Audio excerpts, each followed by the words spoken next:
வணக்கம் மக்களே, நான் உங்கள் சாந்தா. அன்யூஷுவல் டாக் வித் சாந்தால ரொம்ப நாள் கழிச்சு ஒரு அன்யூஷுவலான கெஸ்ட்டோடு கூட உங்களை நான் மீட் பண்ணுறதுல எனக்கு ரொம்ப சந்தோஷம்.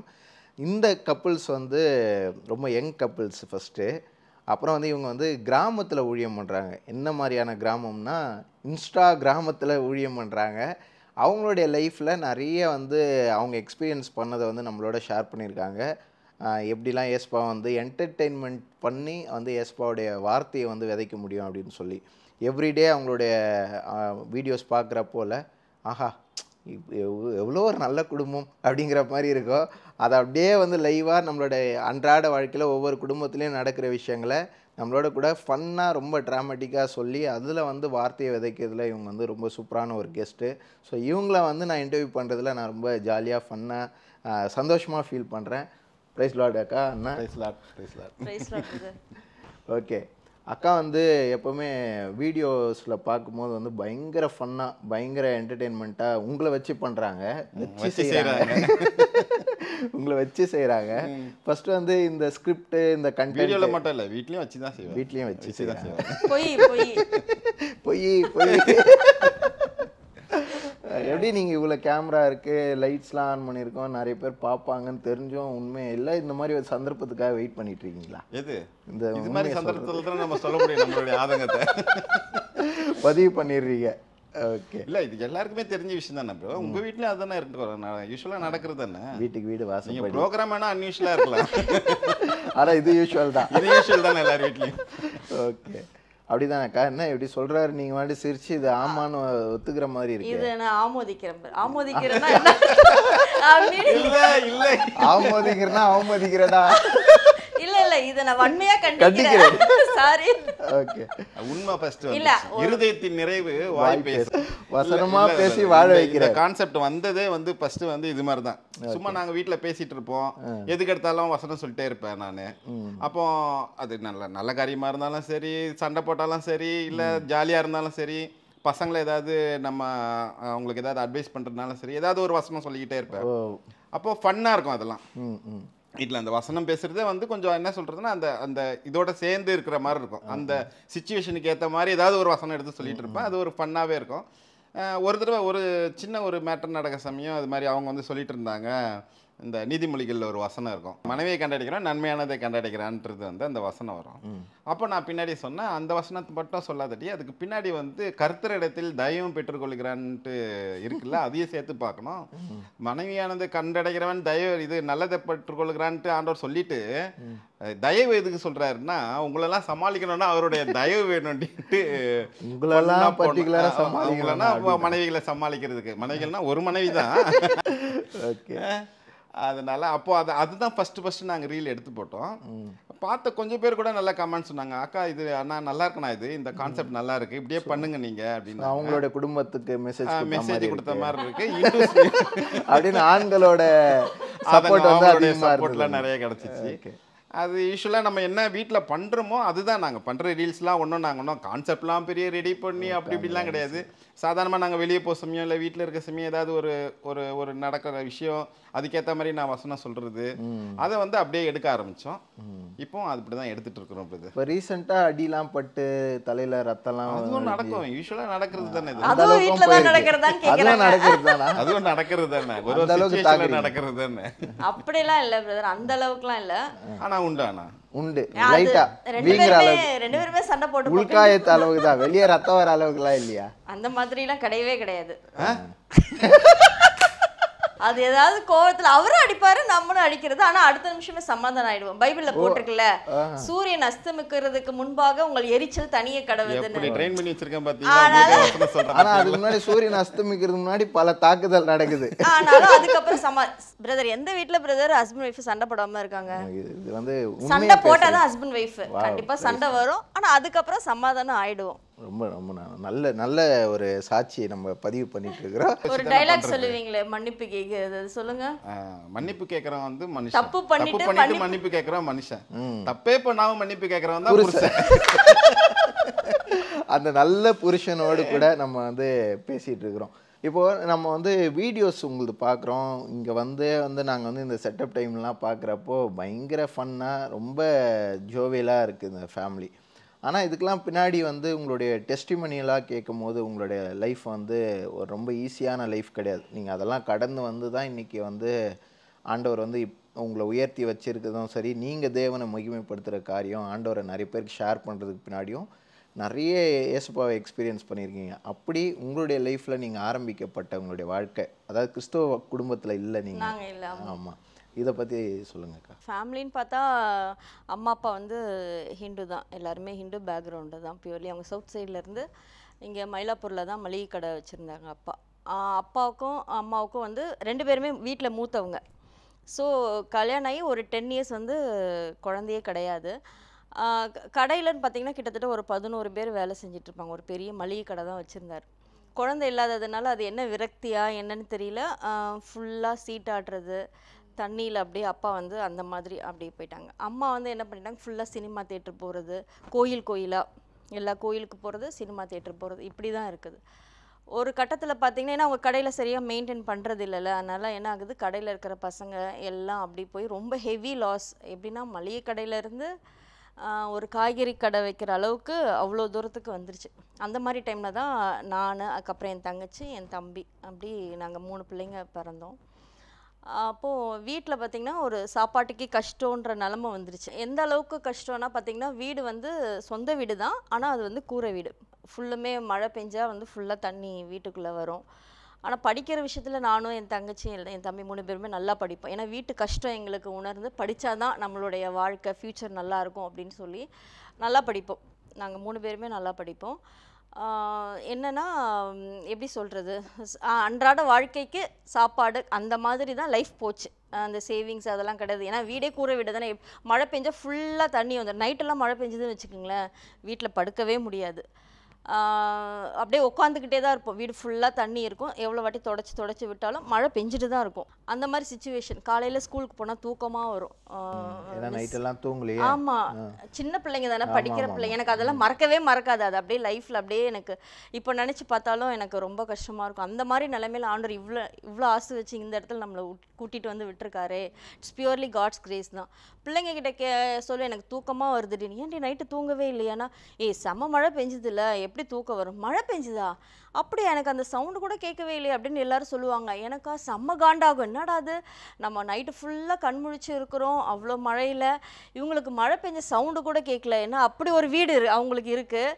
நமக்கு வந்து மழையில் இருக்கிற அந்த மாதிரி கூரையில் ஃபுல்லுமே தண்ணி வீடு ஃபுல்லாக இருந்து, இது வந்து ஒரு நாள் இல்லை, உங்களுக்கு தெரியும் இல்லையா, எப்போ மழை பெஞ்சாலும் நாங்கள் வந்து அந்த அந்த ஒரு பீரியட்ஸ் நாங்கள் எக்ஸ்பீரியன்ஸ் வந்து அதை கடந்து தான் போகணும். நானே டெய்லி ப்ரே பண்ணுறோம்ல, அது நல்ல வீடு கொடுத்துருக்குறீங்க ஆண்டவரே உமக்கு நன்றின்றதுக்கு பின்னாடிலாம் இதெல்லாம் பயங்கரமான ஸ்டேட்மெண்ட். இந்த வீடு கூரை கூட இல்லாதவங்களுக்கு தான் தெரியும் அந்த வீட்டோட ஆசீர்வாதம் அப்படின்னு சொல்லி.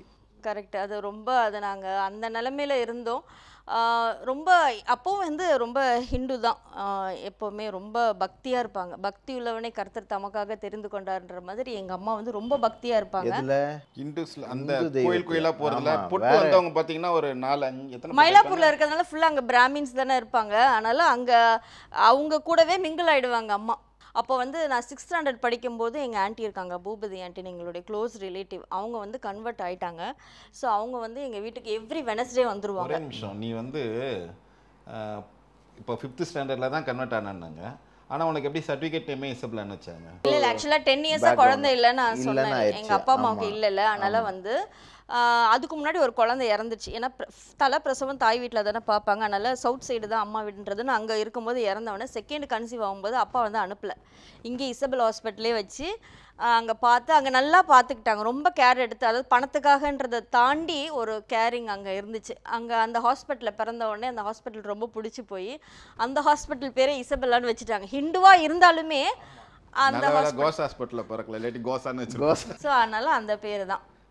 ஆனாலும் அம்மா வந்து இசபெல்லான்ற புரிஞ்சுலாம் வைக்கல, இந்த ஹாஸ்பிட்டல்ல கவனிச்ச அந்த கவனிப்பு, அதனால இவ்வளோ அன்பா கவனிச்சு அப்பா வச்சாரு. ஓ ஓகே, சரி. இப்போ இசபெல்லான்னு வச்சாங்க, அதுக்கப்புறம் வந்து அதே தான் பேர் ஆயிருச்சா இல்லை வேற ஏதாவது? வீட்டில் அவங்களுக்கு வந்து வேற பேர்ல கூடாங்க, அவங்க இந்து நேம்ல அவங்க ஃபேமிலி இருக்காங்க. அது என்ன பேரு? இப்போ மாமாலாம் இருக்காங்களா, அம்மாவோட பிரதர்ஸ், அப்புறம் அவங்க எல்லாருமே ஹிந்து தானே. அவங்கள வந்து இசபெல்லாவாது எல்லாம் எங்களுக்கு வாயிலே நுழையில, நாங்கள் ரகுமாரி தான் கூப்பிடுவோன்னு சொல்லி ரகுமாரி.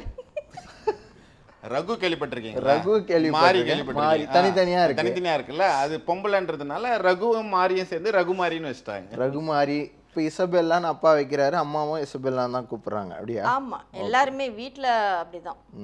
அது சொல்லு ஆண்டி, பூபதி ஆண்டி வந்து ஆமா, எவ்ரி வெனஸ்டே அந்த ஆண்டி வீட்டுக்கு வந்துருவாங்க, பூபதி ஆண்டி. ஃபர்ஸ்ட் நாள் வந்து கொஞ்சம் அம்மா வந்து கேட்பாங்க, சும்மா ஏதோ வந்துட்டாங்களே அப்படின்னு சொல்லி கேட்பாங்க. எப்படி இவங்க புதன்கிழமை வராங்களேன்னு சொல்லி நெக்ஸ்ட் வெனஸ்டே வந்தாலே எங்களை கூட்டிட்டு போயிடுவாங்க கோயிலுக்கு. அங்கே கோயிலுக்கு கூட்டிட்டு போயிட்டு அங்கே 5 ரூபாய் பொங்கல் அங்கே வாங்கி நாங்கள் அங்கெல்லாம் சாப்பிட்டுட்டு சுற்றிட்டு கரெக்டாக ஒரு 8:30க்கு மேலே அவங்க வந்துட்டு கிளம்பட்டோம். ஓ, அவங்க வந்துட்டு போயிட்டோம். அதுக்கப்புறம் இதுல வேலை செஞ்சுட்டு இருந்தாங்க பிரதர், என்ன பாஸ்போர்ட் ஆபீஸ்ல வேலை செஞ்சுட்டு இருந்தாங்க நம்ம நுங்கம்பாக்கம். ஆமா, அந்த ஆண்டி பூபதி ஆண்டி வந்து வர்க்கிங் அவங்க. Okay okay. அந்த வர்க் முடிச்சிட்டு சொல்லணும்ன்றதுக்காக எவ்ரி வெட்னஸ்டே உங்களுக்காக செலக்ட் பண்ணிருக்காங்க, ஒதுக்கி இருக்காங்க. அது வந்து அது நுங்கம்பாக்கத்துல இருந்து அவங்க பஸ் பிடிச்சி மயிலாப்பூர், அவங்க வீடு வந்து கேக்க நகர். ஆக்சுவலா நுங்கம்பாக்கத்துல இருந்து மயிலாப்பூர் வந்து இவங்களுக்கு வந்து சுவிசேஷம் சொன்னோன்னு உட்காந்துட்டு இருப்பாங்க.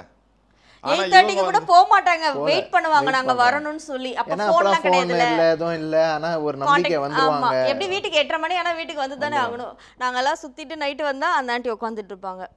எங்ககிட்ட வந்து அவ்வளவு தூரம் ஆண்டவரை பத்தி எல்லாமே சொன்னது எல்லாமே அவங்க தான். ஆனா மைண்ட்ல வச்சிருப்பாங்க அம்மா. அதுக்கப்புறம் திருப்பியும் நாங்க எங்களோட வேலையை தான் நாங்க பார்ப்போம். ஸோ அந்த மாதிரி ஒரு வாட்டி அவாய்ட் பண்ண ஆரம்பித்த உடனே ஆனாலும் வெயிட் பண்ணி அவங்க சத்தியத்தை எங்ககிட்ட சொல்லிக்கிட்டே தான் இருப்பாங்க. உங்களுக்கு எந்த கஷ்டம்னாலும் சரி, நீங்கள் ஏசப்பாவை நம்புங்க, அவர் தான் வந்து உங்களுக்கு வந்து விடுதலை கொடுப்பாரு அப்படின்னு வந்து. ஆனால் வீட்டில் கஷ்டம் இருந்துட்டு தான் இருந்துச்சு. இந்த டைம் இப்போ வந்து குடிக்கிறாங்க அப்படிதான் இருக்காரா, இல்லை ஏதாவது சேஞ்சஸ் இருக்கா அந்த டைம்ல? இல்லை அப்பவுமே குடிச்சிட்டு தான் வீட்டில் எப்பவுமே ரெகுலராக அவர் டெய்லி குடிக்காதனாலே கிடையாது. குடிச்சிட்டாலே வந்து என்ன பேசுகிறோன்னே தெரியாமல் பேசுறது அதெல்லாம் வந்து நீங்கள் என்ன நினச்சாலும் பிரதர், நைட்டு வந்து நான் படுத்துட்டு இருக்கும்போது அந்த தலகாணி நனையாமல் நான் தூங்குனதே கிடையாது. பேசிகிட்டே இருக்கும்போது சில சமயம் கெட்ட வார்த்தை சொல்லி அம்மாவை பேசும்போது, அம்மா எவ்வளோ தியாகமாக எங்களுக்காக இருக்காங்கன்னு சொல்லும்போது அப்பா அதை கூட மைண்ட் பண்ணாமல் பேசும்போது நான் அழுதுகிட்டே தான் இருப்பேன். நைட்டு தூங்கும்போது எவ்ரி நைட்டு அந்த தலகாணி நனைஞ்சே தான் இருக்கும். நான் அந்த மாதிரி ஒரு கஷ்டமான ஒரு இப்போ நீங்கள் தான் உங்கள் ஃபேமிலியில் வந்து மூத்தவங்க, உங்களுக்கு வந்து இந்த கஷ்டம்லாம் புரியுது, வேறு வழியும் இல்லை, அந்த டைமில் வந்து வேலைலாம் செய்ய முடியாது, படிக்க தான் முடியும். உங்கள் தம்பி தங்கச்சி வந்து நீங்கள் வந்து பார்த்துக்கிறீங்களா? நல்ல ஒரு பார்த்துக்கிறதுனா 2 இயர்ஸ் தானே டிஃப்ரெண்ட். ஸோ எல்லாருக்குமே குடும்ப நிலைமை தெரியும். அதனால இப்போதைக்கு நம்மளால முடிஞ்சது நல்லா படிக்கணும், அவ்வளோதான். ஸோ நாங்கள் அவங்க உங்ககிட்ட ஷேர் பண்ணுவாங்கல்ல, நீங்கள் 3 பேருக்குள்ள பேசுறதுலாம் இருக்கும்ல, அதெல்லாம் எப்படி இருக்கும் அந்த கான்வர்சேஷன் எப்படி இருக்கும்னா, நம்ம படிச்சுட்டு எப்படியாவது என் தங்கச்சி சொல்லுவா எங்கள் அம்மா கிட்ட, கவலைப்படாதீங்க மம்மி, அழாதீங்க மம்மி, நான் வேலைக்கு போய் 10,000 rupees சூட் கேஸில் வச்சு நான் எடுத்துகிட்டு வந்து கொடுப்பேன், நான் சம்பாதிச்சு நான் உங்களுக்கு கொடுப்பேன் அப்படின்ற மாதிரிலாம் வந்து நாங்கள். ஆனால் நைட்டு உட்காந்து நாங்கள் 7 o'clock சாப்பிட்டுட்டு தூங்கிடுவோம். எங்கள் அம்மா வந்து என்னென்னா, பிள்ளைங்க வந்து டிவி பார்க்கவோ எங்கேயுமே பக்கத்தில் போகக்கூடாது, ஒரு 7:30 ஆயிடுச்சுனாலே க்ளோஸ் பண்ணிட்டு படுக்க வச்சுருவாங்க. இல்லை அந்த ஒரு எப்படி சொல்கிறது, ஒரு குடும்ப கஷ்டம் நிலைமைன்னு வந்தோடனே எதுவுமே இல்லை, எல்லாமே மூவி பார்க்கறதுக்குலாம் எங்க காசு, சாப்பாட்டுக்கே காசு. பிள்ளைங்க பிறந்ததுக்கு அப்புறம் பிள்ளைங்களை வளர்க்கணும் அப்படின்றது தான். ஒரு கட்டத்துல பாத்தீங்கன்னா அப்பாவோட குடிச்சிட்டு வந்து ரொம்ப இது பண்ணோடனே இந்த உலகத்துல இருக்கவே வேணான்னு சொல்லி என்ன, என் தங்கச்சி, என் தம்பி 3 பேரையும் கூட்டிட்டு எங்க அம்மா வந்து பீச்சுக்கே போயிட்டாங்க. பீச்ல மயிலாப்பூர் தானே பீச் பக்கத்துல தானே இருக்கு, சரி கடல்ல விழுந்து செத்துடலாம், இதுக்கப்புறம் இனிமேல்ட்டு இருக்கக்கூடாதுன்னு சொல்லி. என்ன ஏஜ் நீங்க? எனக்கு அது தெரியவே தெரியாது. ஆனா எங்க அம்மா எங்க மாமா எல்லாரும் சொல்லுவாங்க, ஆனா எனக்கு அது ஞாபகமே இல்லை. ஆனா சொல்லுவாங்க 3 பேரையும் கூட்டிட்டு நாங்க உயிரோடவே இருந்திருக்கவே மாட்டோம்னு வச்சுக்கோங்களேன். அப்பவே ஆண்டவர் வந்து முன் குறிச்சிட்டாரு, கூட்டிட்டு போயிட்டு சரி கடல்ல. இது வந்து எங்களுக்கு ஸ்ட்ராங்கா தெரியுதுன்னா, உங்க பேர்லயே வந்து ஆண்டவர் வந்து அதை முன் குறிச்சிட்டாரு, இந்த ஹாஸ்பிட்டல்ல தான் நீங்க பிறக்கணும், ஏதோ வந்து அம்மாவுக்கு உணர்த்தப்பட்டதுக்கு அப்புறம் உங்களுக்கு இந்த பேர் வைக்கிறாங்கன்னா கூட ஓகே. ஆனால் அதுக்கு முன்னாடியே நம்ம எவ்வளோ சாமிகளை கும்பிட்டுருக்கோம், எங்கெங்கெல்லாம் பொங்கல் இதெல்லாம் இது பண்ணியிருக்கோம், கோயில்களில் எவ்ரிடே கோயிலுக்கு போகிறவங்கல்ல, அப்போ ஏதாவது ஒரு சாமிக்கு வந்து அவங்க நேர்த்தி கடன் செலுத்துகிற மாதிரி பேர் வச்சுருக்கணும். ஆனால் அங்கே வந்து ஹாஸ்பிட்டல் நேம் வைக்கிற அளவுக்கு கர்த்தர் வந்து அப்போவே உங்களை வந்து உங்களை முன்கூர் சொல்லி அழைத்த தேவன். ஆமாம், இசபெல்லான்னு அழைத்திருக்கிறார். நல்ல வேலை ரகுமாரி இல்லை. சூசைட் பண்ணிக்கலான்ற அளவுக்கு விரக்தி வாழ்க்கையில். இந்த பூபதி ஆண்டியும் வர அப்போல்லாம் நீங்கள் 7-7:30 மணிக்கெலாம் தூங்குறவங்க வந்து பூபதி ஆண்டி வர நாளைக்கு மட்டும் 8:30 மணிக்கு மேலே வரீங்க. இப்போ எந்த பாயிண்ட்ல வந்து அம்மா தான் ஃபர்ஸ்ட் ஆண்டவரை அக்செப்ட் பண்றாங்க இல்லையா, அந்த எந்த பாயிண்ட்ல வந்து கிரியை பண்ணுச்சு? 4th வந்து கன்சீவ் ஆனாங்க அம்மா.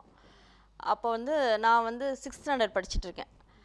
அப்போது என்ன ஆகுதுன்னா குழந்தை வந்து மூமெண்ட்டே இல்லை, ஒரு 9th மந்தில் வயிற்றுல மூமெண்ட்டே இல்லைன்னு சொல்லிட்டு தனியாக தான் போய் செக் பண்ணியிருக்காங்க. செக் பண்ணும்போது குழந்தை வயிற்றுல இறந்துருச்சு. இறந்துருச்சு. இறந்த குழந்தை வந்து வெளியில் வராது, ஸோ ஆப்ரேட் பண்ணி தான் எடுக்கணும். நீங்கள் போயிட்டு அம்மா மட்டும் தனியாக போயிருக்காங்க, யாரையாவது கூட்டிகிட்டு வந்துட்டு நீங்கள் அட்மிட் ஆகிடுங்க அப்படின்னு சொல்லி சிஎஸ்சி கல்யாணி ஹாஸ்பிட்டலில் சொல்லிட்டாங்க. வீட்டுக்கு வந்துட்டு நான் ஆப்ரேஷன் பண்ணி தான் எடுக்கணும்னா பிள்ளைங்களை யார் பார்த்துப்பா அப்படின்ற அம்மாவுக்குள்ளே ஓட்டம். சரி என்ன பண்ணுறதுன்ட்டு தெரியலன்ட்டு எல்லா கோயிலுக்கும் போயிட்டு ப்ரே பண்ணி இது பண்ணிவிட்டு எப்படியாவது சாமியை நீங்கள் குழந்தை வெளியில் எடுத்துடணும்னு சொல்லி ஃபுல்லாக கோயிலாக அலைஞ்சிருக்காங்க. அலைஞ்சிட்டு ஒரு நாள் போயிட்டு ஹாஸ்பிட்டல் போயிட்டாங்க. போயிட்டு எப்படியாவது குழந்தை வந்துடணும் அப்படின்னு நினச்சிட்டு அவங்க ஹிந்து தானே, அதனால் சாமியை கும்பிட்டுட்டே இருந்திருக்காங்க. ஆனால் ஆப்ரேஷன் தியேட்டரில் கூட்டிகிட்டு போயிட்டாங்க, ட்ரெஸ் எல்லாம் மாற்றி சிசர்லாம் எடுத்து வச்சுருக்காங்க. அவங்களுக்கு வந்து எப்படியும் குழந்தை வந்துடும் அப்படின்னு நினச்சா, ஏன்னா ஆப்ரேஷன் பண்ணிவிட்டு அவ்வளோதான், அதுக்கப்புறம் பெட் ரெஸ்ட் தான் எடுக்கணும், இதுக்குன்னு வேலை பார்க்க முடியாது, பிள்ளைங்க 3 பிள்ளைங்களையும் வளர்க்கணும். ஸோ இந்த மாதிரி ஒரு கிரிட்டிக்கல் சுச்சுவேஷனில் மைண்டில் அம்மாவுக்கு வந்து எங்களை தான் யோசிச்சுட்டே இருக்காங்க. அப்போது கடைசியாக வந்து என்ன ஆகுதுன்னா, உள்ளே போனதுக்கப்புறம் சரி இவங்க வந்து பூபதி ஆண்டி வந்து சொன்னாங்கல்ல, ஏசப்பாவை நீங்கள் கூப்பிடுங்க அப்படின்னு சொல்லி, இந்த டைமில் நம்ம எவ்வளோ தெய்வத்தை நம்ம கூப்பிட்டுட்டோம், இப்போ கடைசியாக வந்து ஏசப்பாவை நம்ம கூப்பிட்டு பார்க்கலாம் அப்படின்னு சொல்லி, ஏசப்பா நான் வந்து உங்களை வந்து விசுவாசிக்கிறேன், இந்த கத்தி மட்டும் என் வயிற்றுல படக்கூடாது, எனக்கு நீங்கள் ஒரு அற்புதத்தை செய்யுங்க, செஞ்சுட்டா நான் எல்லாத்தையும் விட்டுட்டு உங்ககிட்ட வந்துடுறேன் அப்படின்னு சொல்லி அந்த டைமில் ஒரு சின்ன ப்ரேயர் பண்ணியிருக்காங்க. என்ன ஆச்சுன்னா, ப்ரேயர் பண்ணி முடித்த உடனேவே இறந்த குழந்தை வெளியில் வந்துருச்சு. இது வந்து ஒரு மெடிக்கல் மிராக்கிள் சொல்லி எல்லா டாக்டர்ஸ் எல்லாருமே வந்து பார்க்குறாங்க, இது எப்படி பாசிபிள்னே தெரியல அப்படின்னு சொல்லிட்டு வந்து சொன்னாங்க. ஸோ அதில் வந்து அம்மா வந்து ரொம்ப இவர் தான் மெய்யான தெய்வம் அப்படின்னு சொல்லி அப்போவே நினச்சிட்டாங்க. நினச்சிட்டு வீட்டுக்கு வந்துட்டு எல்லாமே அந்த ஃபோட்டோஸ் எல்லாத்தையும் இது பண்ணிவிட்டு, இனிமேல் வந்து கர்த்தர் தான் அப்படின்னு. ஆனால் அன்னைக்கு பார்த்தீங்கன்னா, அப்போ தான் எங்கள் அம்மாவுக்கு தெரியுது, அன்னைக்கு எல்லா ஃபோட்டோஸையும் எல்லாம் எடுத்து போட்டுட்டு எல்லாம் வந்து உட்காந்துருக்காங்க.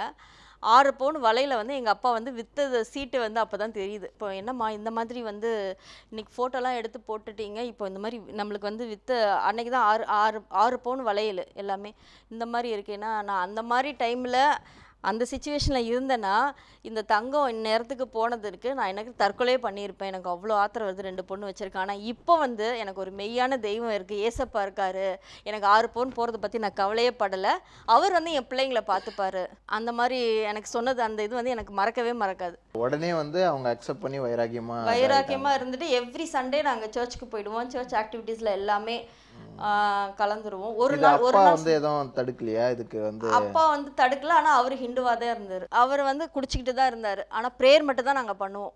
அவரை சொன்னாலும் கேட்குற நிலைமையில இல்லை. இப்போ நம்ம கூப்பிட்டா வரலாம், ஆனால் நாங்கள் ப்ரேயர், அம்மாவுக்கு வந்து ரொம்ப ஆசை, தடையும் பண்ணல, தடை பண்ண மாட்டார். ஏன்னா அம்மா வந்து ரொம்ப வெறியாக இருக்காங்க அப்படின்றதுல அவர் வந்து இதில் வந்து எந்த பண்ண முடியாதுன்றதுல, ஏன்னா அவங்க கண் கூட அற்புதத்தை பார்த்துருக்காங்கல்ல. அப்புறம் தான் ஒரு பெரிய டிரான்ஸ்ஃபர்மேஷன் நடக்குது, ஐயா உள்ள வராரு. ஆக்சுவலாக அப்படி இருக்கும்போது நிலமையில என்னோட மைண்ட் செட்டப் எப்படி இருக்குதுன்னா, கல்யாணம்னு நினச்சா எல்லாருமே எவ்வளோ இப்போ இதிலலாம் வந்து நிறைய நகை போட்டு அந்த மாதிரி தான் பண்ணணும். ஆனால் ஒரு குண்டு மணி அளவு கூட தங்க வீட்டில் கிடையாது. சாப்பாட்டுக்கே கஷ்டன்றப்ப அதெல்லாம் யோசிக்கணுமே இல்லை. இப்போ நான் என்ன நினச்சேன்னா, நம்ம இருக்கிற இந்த சிச்சுவேஷனில் ஏதாவது 2வது கல்யாணம் அந்த மாதிரி பண்ணி வைப்பாங்க. அப்படி இல்லை, கண்ணு தெரியாதவங்க, அந்த மாதிரி ஒரு ஹேண்டிகேப்ட், அந்த மாதிரி யாருக்காவது ஒருத்தருக்கு தான் ஊமை அப்படின்னு யாராவது கல்யாணம் பண்ணுவாங்க அப்படின்னு தான் நான் மைண்ட் செட்டப் அப்படி நினச்சேன். ஆனால் கர்த்தர் வந்து கல்யாணம் பண்ணிட்டு நம்மளும் ஊமையாக்கிட்டாங்க. அவங்க சொன்னது உண்மைதான். எவ்வளோ பேருக்கு சாட்சியாக பேசிட்டு அப்படிதான் பேசுவாங்க, நீங்கள் தப்பாக நினச்சிங்க. இல்லை, நாங்கள் எடுத்துக்க மாட்டோம். ஸோ உங்களுடைய கல்யாணம் அப்படின்னு நீங்கள் யோசிக்கும் போது வந்து கண்டிப்பாக இந்த மாதிரி தான் இருக்கும் அப்படிலாம் யோசிச்சிங்க. ஆனால் வந்து நடந்தது அப்படியே மாறாக இல்லையா? இந்த காரியத்தில் நான் பார்க்கும் போதில் அந்த பூபதி ஆண்டியோட ரோல் வந்து பயங்கரமாக இருக்குது. அதாவது இது வரைக்கும் பார்க்குறோம் அப்படின்னா, நீங்கள் வந்து ஒரு கிறிஸ்தவ குடும்பமாக மாறுற அளவுக்கு அந்த பூபதி ஆண்டியோட எஃபர்ட் இருக்குல்ல, எதுக்குமே பிரயோஜனம் இல்லைன்னு சொல்லி அவங்க ஒதுங்கி இருக்கலாம், நம்மளை அவாய்ட் பண்ணுறாங்க, நம்ம வரப்பெல்லாம் கதவை பூட்டிட்டு போயிட்டாங்க, எவ்வளோ அவமானங்களையும் தாண்டி அவங்க செஞ்ச ஊழியம் அது எவ்வளோ பெரிய முக்கியம்ல. நம்ம வாழ்க்கையில் வந்து கர்த்தர் ஒவ்வொருத்தரை வச்சு பயன்படுத்தி, அதுவும் அவங்களோட தியாகம் இருக்குது. அவங்க வந்து அந்த ஆஃபீஸை முடிச்சிட்டான்னு சொன்ன மாதிரி டைரெக்டாக வீட்டுக்கு வரணும், ஆனால் வராமல் ஒரு நாளை செலக்ட் பண்ணி ஒதுக்கி உங்களுடைய குடும்பத்துக்கு அவங்க பண்ண ஊழியம்னு சொல்லி. இப்போ கல்யாணன்றது இது வரைக்கும் வாழ வச்சுட்டார். இப்போ கல்யாணங்கிறது வந்து திரும்ப வந்து ஒரு பெரிய ஒரு அடுத்த டிரான்ஸ்ஃபார்மேஷன், அடுத்த வாழ்க்கை, அடுத்த உலகத்துக்குள்ளே போகிறீங்க. இந்த பூபதி ஆண்டியோட ரோல் இது வரைக்கும் முடிஞ்சா? இல்லை அதுலேயும் அவங்க வராங்க. ஆக்சுவலாக எப்படின்னா எங்கள் க்ளோஸ் ரிலேட்டிவ் தானே, அவங்களுக்கு ரிலேட்டிவ்னா எங்களுக்கும் தானே. அவங்களுக்கு ஒரு கல்யாணத்துக்கு விடிய காலம் கல்யாணம். அப்போது சரி இவங்க பூபதி ஆண்டி அவங்க என்ன சொன்னாங்க, நீங்கள் எல்லாம் எங்கள் வீட்டுக்கு வந்துருங்க, நம்ம காலையில் கார்லேயே போயிடலாம் அப்படின்னு சொல்லிட்டு. ஸோ அவங்க வீட்டுக்கு நாங்கள் போயிருந்தோம். முந்தின நாள் நைட்டு அங்கே அவங்க வீட்டுக்கு போயிருக்கும்போது எவ்ரி மந்த் வந்து அவங்க வீட்டில் ப்ரேயர் மீட்டிங் வைப்பாங்க பூபதி ஆண்டி. ஆமாம், அவங்க வீட்டில் நடக்கும். அன்னைக்கு நாங்கள் போகும்போது அன்னைக்கு ப்ரேயர் மீட்டிங் நடத்துறது வந்து இவங்க அம்மா தான், சரோஜா பாண்டியன். ஆமாம், ஆனால் நீங்கள் ஆக்சுவலாக நான் பாட்டி தான் கூப்பிடுவேன். சரோஜா பாட்டி. ஆமாம், ஒயிட் சாரி கட்டிட்டு அவங்க வந்து மெசேஜ் கொடுக்குறாங்க. அப்போ வசனம் சொல்லும்போது நான் எடுத்து படிக்கிறேன் டக்குன்னு. உடனே டக்குன்னு ஃபாஸ்ட்டாக எடுத்து படிக்கிறேன். அவங்க கேட்குற கொஷின் நம்ம ஸ்கூல்லேயும் நல்லா படிக்கிறதுனால அப்படியே ஆக்டிவாக உடனே ஆன்சர் பண்ணிடுறேன். அவங்க வந்து பார்க்குறாங்க, இந்த பொண்ணை புதுசாக இன்றைக்கி தானே பார்க்குறேன் ப்ரேயரில், எவ்ரி மந்தில் இன்றைக்கி புதுசாக வராளே அப்படின்னு சொல்லிட்டு. அப்புறம் ப்ரேயர் முடிஞ்ச உடனே நாங்கள் அவங்ககிட்ட போய் ப்ரேயர் பண்ணுறோம். அப்போ அம்மா சொன்னாங்க, யாராவது ஒரு நல்ல கிறிஸ்டின் மாப்பிள்ளையாக இருந்தால் சொல்லுங்கள் அப்படின்னு சொல்லிட்டு அவங்ககிட்ட சொல்லி, நீங்கள் ப்ரேயர் பண்ணுங்கள் கல்யாணம் ஆகிறதுக்கு அப்படின்னு சொல்லி பண்ணி உடனே சரி ஓகே நான் ப்ரேயர் பண்ணுறேன் அப்படின்னு சொல்லிட்டு அட்ரஸ் கேட்டு வாங்கி வச்சுக்கிட்டாங்க. அட்ரஸ் வாங்கி வச்சுட்டு நெக்ஸ்ட் வீக்கே எங்கள் வீட்டுக்கு வந்துட்டாங்க. அவங்க வீட்டுக்கு வந்துட்டு சரி ஒரு பையன் இருக்கான், எனக்கு தெரிஞ்ச ஒரு பையன், அவன் வந்து நல்ல பையன், எங்களுக்கு நல்ல தெரிஞ்ச ஃபேமிலி தான், வேணால் நம்ம வேணால் பேசி பார்க்கலாம். ஆனால் வீடு வந்து தான் கூரை வீடு நான் சொல்லியிருந்தேன் இல்லையா, இந்த வீட்டில் வந்து கூட்டிகிட்டு வந்தால் கண்டிப்பாக நம்ம பொண்ணு எவ்வளோ நல்லா இருந்தாலும் சரி வீட்டை பார்த்துட்டு வேணான்னு சொல்லிடுவாங்க. நீங்கள் ப்ரேயர் நடந்துச்சு இல்லையா பூபதி ஆண்டி வீடு, அங்கேயே நீங்கள் வந்து இவங்களை வந்து நீங்கள் வந்துருங்க, நான் பையன் வீட்டில் சொல்லி பையன் வீட்டில் இருக்கவங்களையும் நான் கூட்டிட்டு ஆக்சுவலாக அவங்க பையனுக்கு தான், ஆனால் அது எங்ககிட்ட அப்படி சொல்லவே இல்லை. அவங்க அந்த நல்ல பையனே இவர் தான், அந்த பையனே இவர், ஆனால் சொல்லாமல் மறைச்சு நீங்கள் அங்கே வந்துருங்க அப்படின்னு சொல்லி அவங்க வந்து முடிவு பண்ணிட்டாங்க. ஆனால் அவங்க முடிவு பண்ணுறதுன்னா ஆண்டவர் வந்து இவங்க மூலமாக எனக்கு ஒரு வாழ்க்கையை கொடுக்கணும்னு அவர் முடிவு பண்ணியிருக்காரு. எப்படி கனெக்ட் பண்ணியிருக்காரு பாரு பூபதி ஆண்டியை. ஃபர்ஸ்ட் நீங்க கிறிஸ்டியன் ஆகிறதுல இருந்து லாஸ்ட்ல அவங்க கல்யாணம் வரைக்கும் அவங்க வீட்டில் தான் வச்சு பொண்ணு பார்க்கறதுக்கு வர சொல்லியிருக்கும் போது இவங்கெல்லாம் வெயிட் பண்ணிட்டு இருக்காங்க. நாங்கள் இங்கேருந்து பஸ்ஸில் போயிட்டு அவங்கள போய் பார்த்தா மாப்பிள்ளையே காணும். அங்கே எங்கன்னே தெரியல மாப்பிள்ள. ஆமா ப்ரோ 10 மணிக்கு வரேன்னு சொன்னாங்க ப்ரோ பொண்ணு பார்க்கறதுக்கு. 10 மணிக்கு நாங்க ஷார்ப்பா போயிட்டோம் ப்ரோ. இவங்க அசோக் நகர்ல இருந்து கேகே நகருக்கு கார்ல வந்துருவாங்க, நாங்க மயிலாப்பூர்ல இருந்து பஸ்ல வெயிட் பண்ணி 12B-யா சரி இருக்கட்டும், ஒரு 10 நிமிஷம் 15 நிமிஷம் வெயிட் பண்ணலாம். 10 மணிக்கு போய் 11:15 வரைக்கும் வரல. சரி நான் சொன்னேன், இதுக்கு நம்மளுக்கு ஏதோ பொண்ணு கொடுக்குறதுக்கு எதுவும் இஷ்டம் இல்லை போல, நீங்கள் என்னத்த பொண்ணை பார்த்தீங்கன்னு தெரில, அது என்ன அவ்வளோ பெரிய பேரா இல்லையா, அது நம்ம என்ன 1.5 மணி நேரம் 2 மணி நேரம் உட்காந்து பார்க்குறதுக்கு கிளம்பலான்னு கிளம்பி வந்துட்டோம். பார்க்கறதுக்கு முன்னாடி யோசிச்சிருக்காரு. கிளம்பி வரசமே நானும் ஃப்ரெண்டும் பைக்கில் வரோம். பைக்கில் வரசமே எதுக்கு ஒரு பொண்ணு வருது யூஸ்வலாக பார்ப்போம்ல, அந்த மாதிரி பார்த்தா மச்சான் நல்லா இருக்குல்ல இந்த பொண்ணு, சைட் ஆயிடுச்சு. அந்த பொண்ணை பற்றி பேசிட்டே வரோம். எங்கள் அம்மா கிட்ட வந்து சோத்ரா ஆண்டி அப்படி எங்கள் அம்மா நடந்து வராங்க, நாங்கள் பைக்கில் சோத்திரம் பாட்டின்னு வந்து சொல்கிறாங்க, ஏய் இந்த பொண்ணு தான் பார்க்க வந்திருக்கும் போலடா, திருப்படா வண்டியை திருப்படான்னு சொல்லிட்டு திரும்ப போயிட்டு அப்புறம் வீட்டில் போயிட்டு அவங்க வீட்டில் போயிட்டு பொண்ணுலாம் பார்த்துட்டு, ஏன்னா பொண்ணு கொஞ்சம் நல்லா இருந்துச்சு. அதுதான் சொன்னேன், அந்த நாள் ஒரு நாள் வராமையே இருந்திருக்கலாம் வாழ்க்கையிலன்ட்டு. சில ஆசீர்வாதங்களுக்கு காத்திருக்கிறது ரொம்ப முக்கியன்றது அண்ணன் வாழ்க்கையில் புரிய வச்சிருக்கிறேன். இப்போ வந்து அண்ணனுக்கு வந்து பிடிச்சிருச்சு, உங்களுக்கு இப்போ அவரை பார்த்தோன்னே பிடிச்சதா? ஓகேவா? நான் வந்து அவங்க ஃபேமிலி தான் முதல்ல பார்த்தேன். அவங்க அக்கா அவங்க அம்மா எல்லாம் பார்த்தீங்கன்னா நகையெல்லாம் எதுவுமே போட மாட்டாங்க. அவங்க அம்மா ஒயிட் சாரி தான். எப்படின்னா எங்கள் அம்மாவும் ரொம்ப வந்து எங்களை வந்து ரொம்ப ஸ்ட்ரிக்டாக தான் வளர்த்தாங்க. சரி இனிமேல்ட்டு நம்ம லைஃப் வந்து இப்படி தான் இருக்கும் அப்படின்ற மாதிரி எனக்கு ஒரு இது. சரி எனக்கு என்னென்னா மாப்பிள்ளைனா ரொம்ப ஜோவியலாக இருக்கும், நல்லா சிரித்து நல்லா ஏன்னா எங்கள் அப்பா வந்து ஒரு லைஃப் ஸ்டைல் நான் பார்த்துட்டேன்ல, ஒரு ஃபேமிலினா எங்கள் அப்பா வந்துட்டாங்கன்னா நாங்கள் என்ன தான் எக்ஸாமுக்கு படிச்சுட்டு இருந்தால் கூட அந்த ஒரு வீடு தான், அதில் லைட்டு கூட போடக்கூடாது, ஆஃப் பண்ணிடணும், ஏன்னா அவர் தூங்கணும். எங்கள் அம்மாவும் அப்படியே அந்த ஒரு இதுலேயே வந்துருச்சு. நாங்கள் வந்து விளக்கு வச்சுட்டு அந்த மாதிரி தான் உட்காந்து டிஸ்டர்பன்ஸ் இல்லாமல் அப்பா தூங்கணும் அப்படி சொல்லி படிப்போம். அந்த மாதிரி ஒரு ஃபேமிலின்றதுனால அது டோட்டலாக அந்த மாதிரி இருக்கக்கூடாது அப்படின்னு நினச்சி வந்தேன். ஆனால் இப்போ வந்து டோட்டலாக அப்படி கிடையவே கிடையாது. இந்த மாதிரி ஒரு வீட்டுக்கார் வந்து கொடுத்தது வந்து கர்த்தருக்கு நான் உண்மையிலே ப்ராமிஸ் இங்கே நீங்களே இருக்கிறீங்கன்னு நான் உண்மையிலே நன்றி சொல்லணும். ஏன்னா இவங்க எப்போ வீட்டிலலாம் இருக்கும்போதெல்லாம் வச்சுக்கிங்களேன் எல்லாருக்கும் சிரிப்பாக தான் இருக்கும்.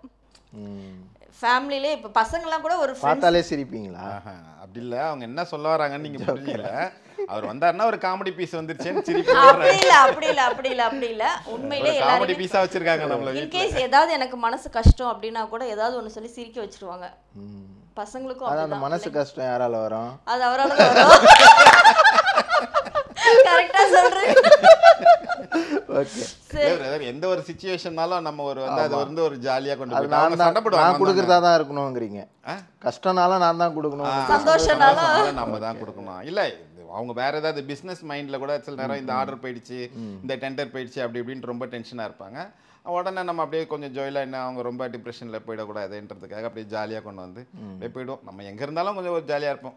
என்னோட இதான் எக்ஸ்பெக்டேஷன் உங்களோட எப்படின்னா, எக்ஸ்பெக்டேஷனா இருந்தது. ஆமா ஒரு ஹஸ்பண்ட்னா வந்து அந்த ஒரு இதுவா இருக்க கூடாது.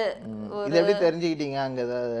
ஆனா அவங்க அக்கா பிள்ளைங்க கிட்ட அவங்க கிட்ட நல்லா விளையாடிக்கிட்டு நல்லா ஜாலியா இருந்த உடனே எனக்கு அது பிடிச்சிருச்சு. ரொம்ப ஜோக் அடிச்சுட்டு எல்லாமே இருந்த உடனே சரி ஓகே எனக்கு அதை பார்த்த உடனே இவர் வந்து எல்லாரையும் மாதிரி அப்படியே ரொம்ப ஸ்ட்ரிக்டா அப்படிலாம் இருக்க மாட்டாங்க.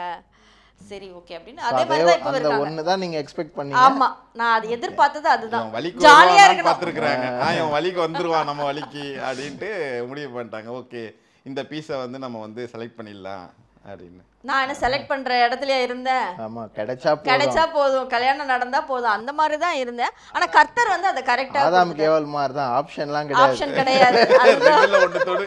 ஓகே. பட் அவங்களுக்கு இருந்திருக்கும் ஆப்ஷன், எனக்கு வந்து இல்ல. நான் அது உண்மையை தான் நான் சொல்லணும். நீங்க ஓகே ஹஸ்பண்ட் பாத்தீங்க, அவர் ஜோவியலா இருந்தாரு. ஹஸ்பண்ட் வந்து எனக்கு இப்ப வரைக்குமே நான் எதிர்பார்த்த மாதிரி தான் இருக்காங்க. இப்ப வரைக்கும் கண்ட்ரோலா தான் இருக்காரு. இல்ல இல்ல இல்ல நீங்க எதிர்பார்த்த அந்த கண்ட்ரோல் நான் என்ன எக்ஸ்பெக்ட் பண்றேன் அந்த மாதிரி தான் இருக்காங்க. எனக்கும் சரி என் பிள்ளைங்களுக்கும் ஒரு நல்ல தகப்பனா இருக்காங்க. ஹஸ்பண்டா இல்ல ஒரு ஃப்ரெண்டாவும் எனக்கு மெயினாக ஒரு அப்பா எப்படி இருக்கக்கூடாதுன்றதை நான் பார்த்துருக்கேன். அப்பா எப்படி இருக்கிறாங்கன்றதை இப்போ நான் பார்க்குறேன். எப்படி இருக்கணும் எனக்குமே அப்பான்னு சொன்னால் நான் இவரை சொல்லுவேன் கல்யாணத்துக்கு அப்புறம். ஆனால் ஸ்டார்டிங்கில் வந்து ஃபினான்ஷியலாகவும் சரி ரொம்ப ஸ்ட்ரகிள் ஆகி தான் நான் அவங்க இந்த நிலைமைக்கு நம்ம வந்திருக்கோம். ஒரு தனித்து விடப்பட்ட சூழ்நிலை. இங்கேயும் சப்போர்ட் இல்லை. கல்யாணத்துக்கு அப்புறமா கல்யாணம் பிறகு அம்மா என்ன சொல்லிட்டாங்க, நீ தனியாக போயிட்டு உன்னுடைய ஃபேமிலியை பார்த்துக்கோ, உனக்கு கல்யாணம் ஆயிடுச்சு அப்படின்னாங்க. அது வரைக்கும் நாங்கள் ஒரு ஃபேமிலி பிஸ்னஸ் ட்ராவல்ஸ் பிஸ்னஸ் பண்ணிட்டு இருந்தோம். அப்போ என்ன செஞ்சிட்டாங்க, இனிமேல் வந்து தம்பி பார்த்துப்பான், ஃபேமிலி பிஸ்னஸ்லாம் தம்பி பார்த்துப்பான், நீ உன் ஒய்ஃபை கூட்டிகிட்டு போயிட்டு நீ வந்து உன்னுடைய வாழ்க்கையை வந்து செப்பரேட்டாக பார்த்துக்கோ. உங்களுடைய ஃபேமிலி நீங்கள் பார்க்கணுன்ற சிச்சுவேஷன் வந்துச்சு. சிச்சுவேஷன் வந்துச்சுன்னா எனக்கு வந்து வேற எதுவும் கிடையாது, இவங்க வீட்லேயும் சப்போர்ட் கிடையாது. எல்லாரும் என்ன செய்வாங்க, வீட்டில் மாப்பிள்ளை வீட்டில் வந்து நீங்கள் பொண்ணை பார்த்துக்கோன்னு தான் சொல்லுவாங்க, பொண்ணாட்டி பார்த்துட்டு போயிட்டு பண்ணுவாங்க. உடனே நம்ம என்ன செய்வோம், மாமனார் வீட்டில் போயிட்டு ஏதாவது அமௌண்ட் கிடைக்குமா, ஏதாவது பிஸ்னஸ் பண்ணலாமா அப்படின்னு நினைப்போம். ஆனால் அங்கே வந்து ரொம்ப கஷ்டம், ஒன்றும் வாங்குற மாதிரி எதுவும் இல்லை. அதனால என்ன செஞ்சேன், நான் அப்புறம் வந்து என்னுடைய லைஃப்பை வந்து ஆரம்பித்தோம். அப்போ தான் உண்மையான வந்து ஃபேமிலியிலேருந்து வெளியில் வரோம், உலகத்துக்குள்ளே போகிறோம். இதுதான் உலகம், இதுதான் உண்மையான உலகம். அது வரைக்கும் அம்மா அப்பா வந்து பார்த்துக்கிட்டாங்க எல்லாத்தையுமே, ஃபினான்ஷியலாகவும் சரி, படிப்பு இடிப்பு சாப்பாடு இப்பாடு எல்லாமே பார்த்துக்கிட்டாங்க.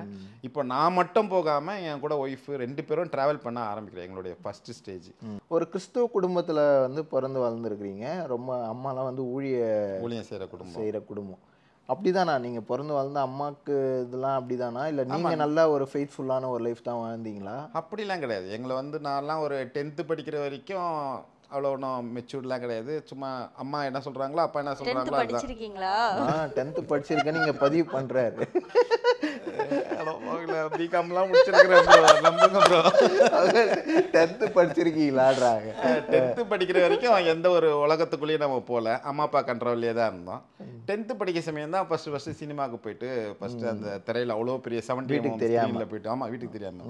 வீட்டுக்கு தெரிஞ்சால் கொண்டுடுவாங்க. ஆமாம் ஆமாம், ரொம்ப ஸ்ட்ரிக்டான. அது எவ்வளோ தூரம் அடக்கி கம்ப்ரஸ் பண்ணி வைக்கிறாங்களோ அந்த அளவுக்கு வெளியே பார்க்கும்போது நம்மளுக்கு வந்து எல்லாமே வியப்பாகவும் அதை அனுபவிக்கணுன்ற. அதுக்கப்புறம் அப்படியே உலகத்துக்குள்ள ஃப்ரெண்ட்ஸுக்குள்ள ஊரை சுற்றுறது இரை சுற்றுறது எல்லா கெட்ட பழக்கம் எல்லாத்துக்கும். வந்து பிறந்ததே கிறிஸ்துவ குடும்பமா? இல்லை இல்லை, எங்கள் அப்பா வந்து ஆக்சுவலாக வந்து வடபழனி கோயில் பூசாரி. அப்புறம் அங்கே பண்ணுவார், காலையிலே 4 மணிக்கு ஈர துணி கட்டிட்டு போயிட்டு அங்கே போயிட்டு பூஜையெல்லாம் பண்ணிட்டு அப்புறம் ஒரு 8 மணிக்கு வந்துட்டு இந்த மாந்திரிகம்லாம் இந்த ஒரு மலையாளி கூட சேர்ந்து பண்ணுவாங்க. எவ்வளோ சாதாரணமாக சொல்கிறாரு பாருங்களேன். ஒரு கோவிலில் அப்படியே வந்து பூசாரி எல்லாரும் நம்புகிற மாதிரியான ஒரு காரியங்கள் அப்படியே 8 மணிக்கு மேலே வந்து பார்த்தீங்கன்னா விச் கிராஃப்ட் ஃபுல்லாக பிளாக் மேஜிக். ஆனால் எனக்கே தெரியாது, இப்போதான் எனக்கு தெரியுது. அதான் ஆதாரம். அது மாதிரி வந்து பண்ணிட்டு இருந்தாங்க. அப்படிதான் அப்பாவுடைய தொழிலே அப்படில தான். அப்படின்னு இந்த செய்வினை அதான் செய்வினை வைக்கிறது, இந்த தகுடு வைக்கிறது, பிரிக்கிறது, இடிக்கிறது. எங்கள் அப்பாவே சொல்லுவாங்க, இந்த வீட்டில் ரோட்டில் ஏதாவது வியாபாரிங்க இந்த வித்துட்டு வராங்களா, அவங்க கிட்டலாம் என்ன செய்வாங்க, அப்படியே ஒரு 5 ரூபா நோட்டு மாதிரி ஒரு வெறும் பேப்பரை கொடுத்தாலே அவங்கன்னுக்கு வந்து ஒரு 5 ரூபா நோட்டு மாதிரி தெரியுமா அது. அது மாதிரிலாம் இந்த கண் கட்டி வித்த அது மாதிரிலாம் பண்ணிட்டு பொருளை வாங்கிட்டு அவன் பாக்கெட்டில் வச்சுட்டு போயிட்டு கொஞ்ச நேரத்தில் பார்த்தா அவங்ககிட்ட வெறும் பேப்பர் தான் இருக்கும். அந்த அந்த காசு எடுத்துகிட்டு வந்து எங்கள் அம்மா கிட்ட கொடுப்பாரு. எங்கள் அம்மா வந்து நல்லா ஜாலியாக, எங்கள் அம்மாவும் நல்லா சினிமா பைத்தியம், சினிமா பார்ப்பாங்க. அப்புறம் வந்து இந்த ராஜேஷ் குமார் நாவல்ஸ், அந்த கிரைம் நாவல்ஸ் அது படிப்பாங்க. அவ்வளோதான் இவங்களுது. இவங்களுடைய லைஃப் இப்படி தான் போய்ட்டு இருந்துச்சு. இவங்களுடைய லைஃப்பில் எப்படி அடுத்தது வந்து ஆகுதுன்னா, இவங்க வந்து பிறக்கிற குழந்தெல்லாம் வந்து ஒன்று ஒன்றா வரும், பிறப்பாங்க, ஒரு 6 மாதம் இல்லாட்டி 1 வருஷம் இருக்கும். அது அப்புறம் என்ன காரணனே தெரியாது, இறந்துடும் அந்த குழந்தை. இது மாதிரி 3 குழந்தை இறந்துருச்சு. இந்த சுச்சுவேஷனில் இருக்கிற நேரம் பக்கத்தில் வந்து ஒரு பொன்னியக்கான்னு ஒருத்தர் இருக்கிறாங்க. இவங்களுக்கு எப்படி அவங்க பூபதி ஆண்டி சொன்னாங்களோ அந்த மாதிரி இந்த பொன்னியக்கா, அவங்க பாக்கா, அவங்களுக்கு அக்கா, எங்கள் அம்மா காக்கா, எங்களுக்கெல்லாம் அவங்க ஆண்டின்னு கூப்பிடுவோம் நாங்கள். அதுக்கப்புறம் அந்த பொன்னியக்கா வந்து எங்கள் அம்மா கிட்ட வந்து சொல்லிகிட்டே இருப்பாங்களாம், இது மாதிரி நீ சினிமாலாம் ரொம்ப பார்க்குற, ரொம்ப பைத்தியமாக இருக்கிற, இது மாதிரி நாவல் படிச்சுட்டு இருக்கிற, நீ வந்து ஏசப்பா கிட்ட வா, ஏசப்பா வந்து உன்னுடைய வாழ்க்கையை மாற்றுவார், உங்கள் வீட்டுக்காரன் இப்படிலாம் பண்ணிகிட்டு இருக்காரு, இதெல்லாம் ரொம்ப தப்பு அப்படி இப்படின்னு சொல்லுவாங்க. இந்த அம்மாவுக்கு வேறு வேலை இல்லைன்ட்டு அவங்க வந்து அதை ஒரு இதுவாகவே நினச்சிட்டு இருந்தாங்க. இந்த 3 குழந்தை பிறந்து இறக்குற வரைக்கும் அவங்களுக்கு ஒரு பெரிய ஒன்றும் விஷயமா தெரியல அவங்களுக்கு. இவங்களுக்கு என்னென்னா சினிமா பார்க்கணும், நாவல் படிக்கணும். எங்கள் அப்பாவுக்கு வந்து அங்கே பூஜை பண்ணணும், அந்த இதெல்லாம் பண்ணுவார். சாயங்காலம்னா ஃபுல்லாக சரக்கு அடிச்சுட்டு ஜாலியாக அவருடைய லைஃப் 2 பேரும் பார்த்துட்டு இருந்தாங்க. இந்த குழந்தை பிறந்து இறந்த உடனே இவங்களுக்கு மனசு ரொம்ப கஷ்டமாயிடுச்சு. 4வது குழந்தை எங்கள் அக்கா, ஒரு 4வதாக ஒரு அக்கா பிறக்கிறாங்க. அவங்க வந்து அவங்களும் ஒரு 6-7 மாதத்தில் வந்து அடுத்தது அவங்களும் வந்து இதாகி ஒரு நாள் நைட்டு வந்து இறக்குற தருவாயில் இருக்கிறாங்க. அந்த கண்ணெலாம் ஒரு மாதிரி அந்த நில குத்திட்டுன்னு சொல்லுவாங்களா, அது மாதிரி ஆகிடுது, உடம்புலாம் சில்னஸ் ஆகிடுது. இப்படின்ட்டு இருக்க சமயம் தான் இந்த அக்கா அடிக்கடி சொல்லுவாங்களா, இந்த பொன்னி அக்கா சொல்லுவாங்களே, உண்மையான கடவுள்னா இயேசுநாதர் தான், இயேசுநாதரை ஏற்றுக்குன்னு சொல்கிறாங்களேன்ட்டு 2 பேரும் குழந்தை இறக்க போகுது. அது வரைக்கும் இந்த நிறைய கோயிலாக போயிட்டு அவங்க வேண்டியிருக்கிறாங்க. இந்த 4வது குழந்தையும் இறக்க போகுதுன்னொன்னே 2 பேரும் தன்னை அறியாமலே முட்டிக்கால் போட்டு, எசப்பா இந்த குழந்தைய வந்து எங்களுக்கு காப்பாற்றி கொடு, அப்படின்னா தான் வந்து எமோஷன் ஆயிடுச்சு.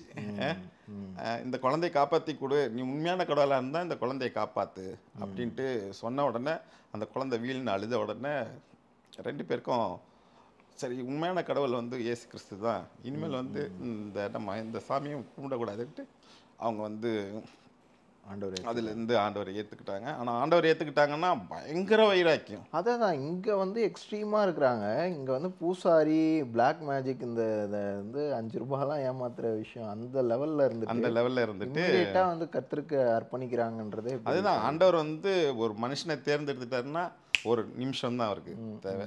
அதுக்கப்புறம் இங்கே பக்தி வைராக்கியம். ஆமாம், இங்கே வந்து எப்படின்னா எங்களெல்லாம் அப்படியே ரொம்ப ஸ்ட்ரிக்டாக வளர்ப்பாங்க. டெய்லி ஒரு வசனம் சொல்லணும். இன்னைக்கு இந்த ரீல்ஸ்லாம் பண்ணுற நேரம் வசனம் வந்து சொல்கிறோன்னா வந்து இதெல்லாம் வந்து அந்த சின்ன வயசில் வந்து வசனம் டெய்லி ஒன்று சொன்னாதான் சாப்பாடு எங்களுக்கு. அப்படி மனப்பாடம் பண்ண பார்த்த வரைக்கும் கல்யாணம் ஆகிட்டு வந்ததுக்கப்புறம் இவங்க அப்பா வந்து டெய்லி காலையில் ஏஞ்சி அந்த மைக் இது வச்சுட்டு காலையில் இல்லை, அப்போ ஆரம்பத்தில் ரசிக்கப்பட்டதுலேருந்தே காலையில் என்னென்னா மெக்கஃபோன் போட்டுக்கிட்டு காலைல 4-4:30க்கெல்லாம் எவ்வளோ மழை பெஞ்சாலும் சரி, எவ்வளோ குளிரா பனி இருந்தாலும் சரி, காலையில ஏஞ்சி போயிடுவாங்க.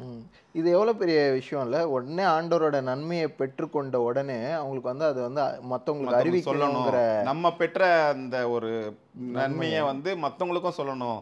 இது மாதிரி நிலைமையில எத்தனை பேர் இருப்பாங்க. எங்க அப்பா வந்து காலையில டான் பிரீச்சிங் போன சமயம்லாம் நிறைய சாட்சி இருக்கு பிரதர். தூக்குமாட்டிக்கு போனவங்கலாம் வந்து காலையில அந்த வசனத்தை சொல்லி அந்த வசனத்தை கேட்டு யாரா ஒருத்தன் கத்துறான் வெளியே வந்து பார்த்து அந்த அந்த இது சூசைட் பண்றவங்களுக்குலாம் அந்த ஒரு நிமிஷம் வந்து அந்த மைண்ட் மாறிடும்னு சொல்லுவாங்க. அந்த ஒரு நிமிஷமா எங்க அப்பா வந்து நிறைய பேர் வாழ்க்கையெல்லாம் இருந்திருக்காங்க. இதுல சாட்சி வந்திருக்கு, எனக்கும் தெரியும். பயங்கரமான அது பவர்ஃபுல். நிறைய பேர் அந்த அம்மாவும் அந்த அளவுக்கு ஆயிட்டாங்க. ஆமாம், அம்மாவும் ஃபுல்லாக ஊழியம். அம்மா வந்து ஃபுல்லாக இந்த சரல் நவரோஜி கிட்ட போயிட்டு அவங்க போயிட்டு அந்த டாக்டரின்ல தான் ஃபுல்லாக. அதனால் ஒயிட் சாரி, மாத்திரை எடுக்க மாட்டாங்க, செருப்பு போட மாட்டாங்க. அவங்க ஃபுல்லாக அந்த இதுலேயே ரொம்ப வைராக்கியமாயிட்டாங்க. ஃபுல்லாக ஊழியம் தான், ரொம்ப ஸ்ட்ரிக்ட்டு. அதே மாதிரி ஒரு கவர்மெண்ட் லீவ் வந்தாலும் சரி. அதுக்கப்புறம் எங்கள் ரசிக்கப்பட்ட பிறகு எங்கள் அப்பாவுக்கு கவர்மெண்ட்டில் வேலை கிடச்சிருச்சு, சென்ட்ரல் கவர்மெண்ட்டில் வேலை கிடச்சிருச்சு. சென்ட்ரல் கவர்மெண்ட் எம்ப்ளாய் ஆகிட்டார். நல்லா கொஞ்சம் வெல்த்தான ஃபேமிலி, அப்படியே கொஞ்சம் சாப்பாடு பாட்டெலாம் கஷ்டம் இல்லாமல் நல்லா இன்னி. அதுக்கப்புறம் வந்து எங்கள் அக்கா 4வது அக்கா அவங்க வந்து நல்லா ஆயிட்டாங்க. அதுக்கப்புறம் நல்லா வளர்றாங்க. அப்புறம் 5வது ஒரு அக்கா, 6வது ஒரு அண்ணன், 7வது நான், அப்புறம் 8வது ஒரு தம்பி, 9வது ஒரு தம்பி. இப்போ இறந்து போனவங்களோட சேர்த்து பார்த்தா உங்களுக்கு மொத்தம் 9 பேர். 9 பேர். நான் வந்து 7வது அதில்.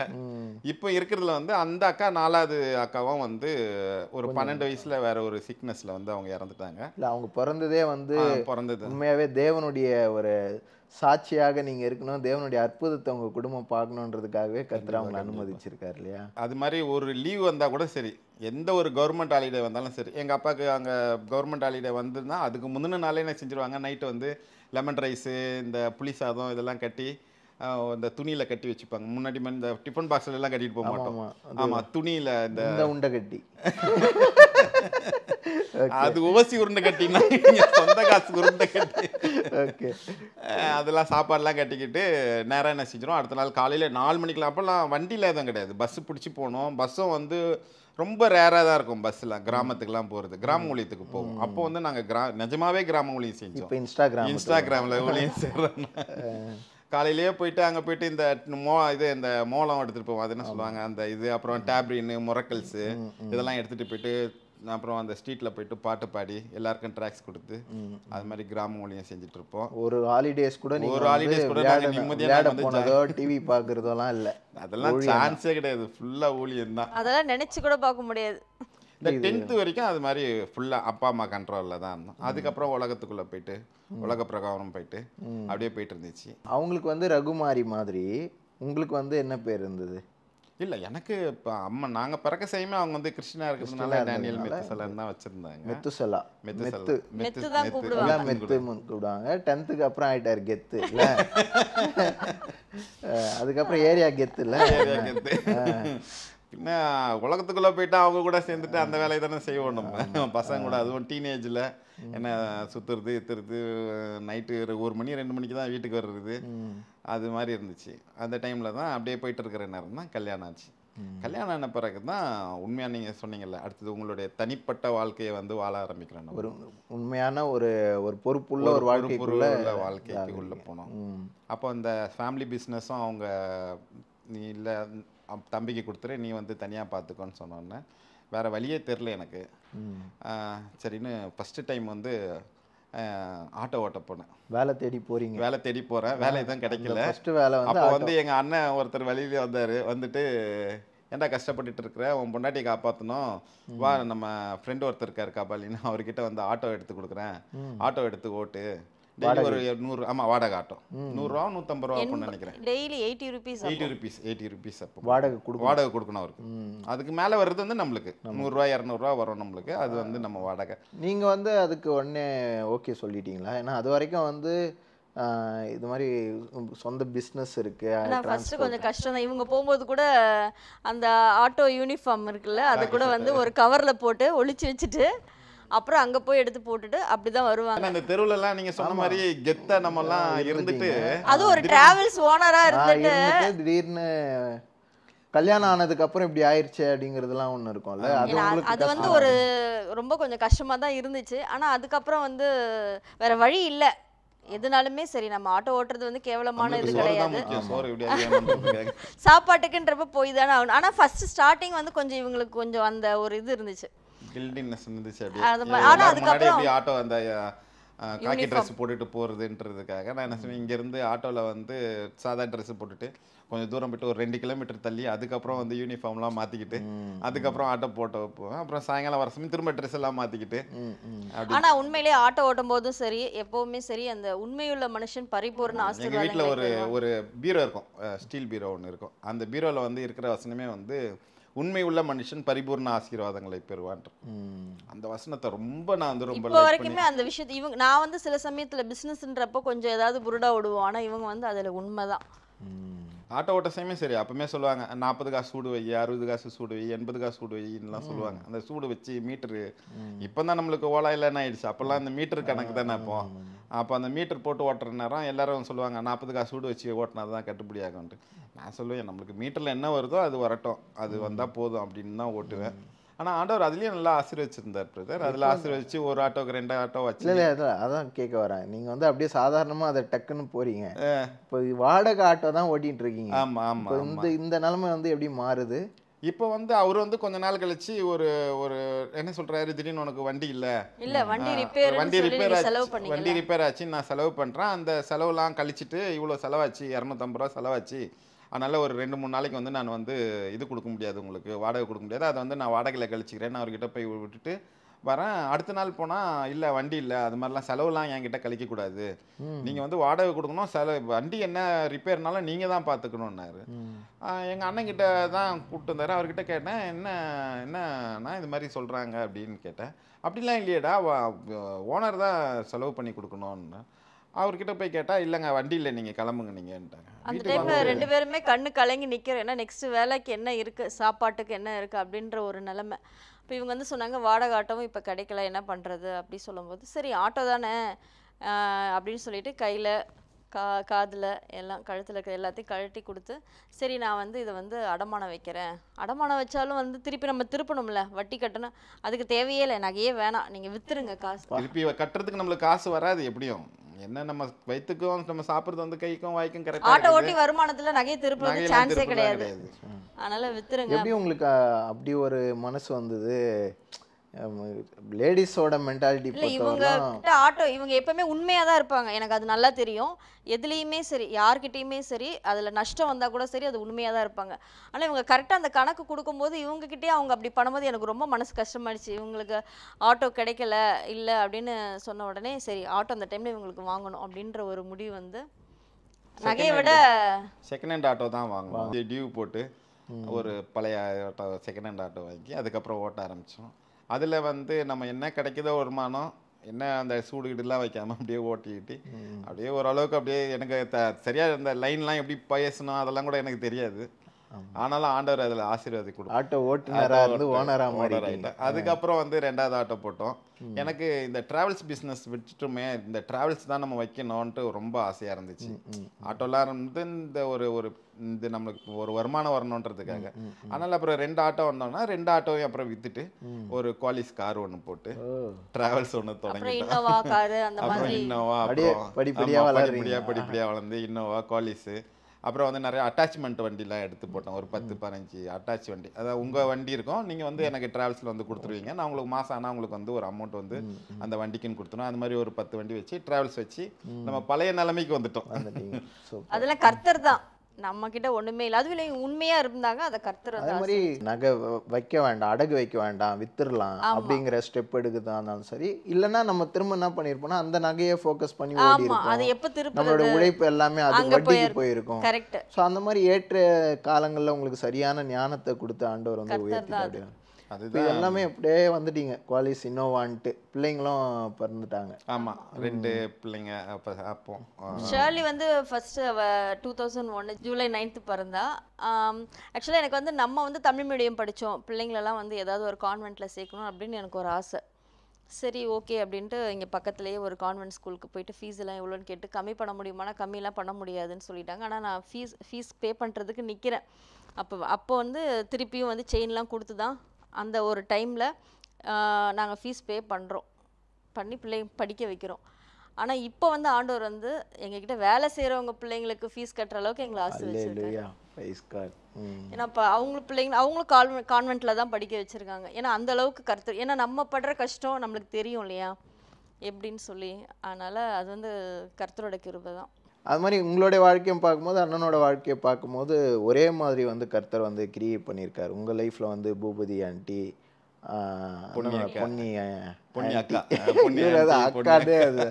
ஸோ நம்ம வந்து பக்கத்து வீட்டுக்கு ஊழியம் பண்ணுறதோ சுவிசேஷம் சொல்கிறதோ, இன்னைக்கு வந்து எனக்கு இவங்க 2 பேருமே பெரிய தேவ தூதர்களாக தெரியுறாங்க என்னுடைய பார்வைக்கு. உங்களுடைய குடும்பத்தை கரெக்ட் தான். ஆமாம், அது மாதிரி நம்மளும் ஊழியம் பண்ணுறது வந்து ரொம்ப சாதாரணமாக எடுத்துக்க வேண்டாங்கிறது இது மூலமாக தெரியுதுல்ல. யாரோ ஒருத்தவங்க நமக்கு சொல்கிற சுவிசேஷம் நாளைக்கு நம்மளுடைய சந்ததியே ஆசீர்வதிக்கிறது. இன்னைக்கு எவ்வளோ பேர் உங்ககிட்ட வேலை செய்கிறாங்க, அவங்களோட குடும்பத்துக்கு நீங்கள் ஆசீர்வாதமாக இருக்கீங்க. அது இல்லாமல் உங்கள் சின்ன சின்ன வீடியோஸ் மூலமாகவே நிறைய பேருக்கு பிளெஸ்ஸிங்காக இருக்கீங்க. இப்போ வந்து நீங்கள் வந்து ஆண்டவரோட அன்பை ருசி பார்த்துட்டீங்க. இது இல்லாமல் வேறு பிஸ்னஸும் பண்ணுறீங்க இல்லையா? ட்ராவல்ஸ் பிஸ்னஸ் அந்த ஒரு 2008 அது மாதிரி வரைக்கும் போயிட்டு இருந்துச்சு.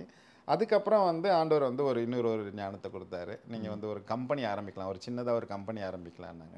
ஃபஸ்ட்டு வந்து நாங்கள் வந்து ஒரு ட்ரேடிங் தான் பண்ணிட்டு இருந்தோம். அப்படியே ஒரு இடத்துலேருந்து வாங்கி அப்படியே இது பண்ணிட்டு இருந்தோம். அதுக்கப்புறம் வந்து ஆண்டவர் வந்து அதுக்கப்புறம் மேனுஃபேக்சரிங் நம்மளே பண்ணுற மாதிரி பண்ணி நம்ம இப்போ எல்லாத்துக்கும் சப்ளை பண்ணிட்டு இருக்கோம். அதான் நிறைய பேர் எடுத்தோடனே கர்த்தர் அப்படி தூக்கணும்னு நினைப்போம். அது மாதிரிலாம் தூக்குனா கீழே விழுந்துருவோம் டக்குன்னு. அதனால வாழ்க்கையில படிப்படியா உங்களோட லைஃப்ல கொஞ்சமா கொஞ்சமா மேல வந்தீங்கன்னா தான் நீங்க வந்து ஸ்டேபிளா நிக்க முடியும். நீங்க திடீர்னு எந்த ஒரு ஆசீர்வாதமும் அது மாதிரி டக்குன்னு வராது. ஆனா கர்த்தர் வந்து நம்மள ஒரு இதுலயுமே வழி நடத்துவார். இன்னைக்கு நான் மட்டும் இல்லை, இப்போ என் சிஸ்டர் இப்போ நியூசிலாண்டில் செட்டில்டு. அவங்க ஃபேமிலியாக ரட்சிக்கப்பட்டு சர்ச் போகிறாங்க, அங்கே ஏலிம் சர்ச்னு சொல்லி நியூசிலாண்டில். என் தம்பியும் அவங்க ஃபேமிலியாக அவங்க வந்து அவனே தனியாக மினிஸ்ட்ரி பண்ணுறான். ஆமாம், ஊட்டியில் இருக்கான். ஒரு ஊழியக்கார குடும்பமாகவே இருக்கிறீங்க.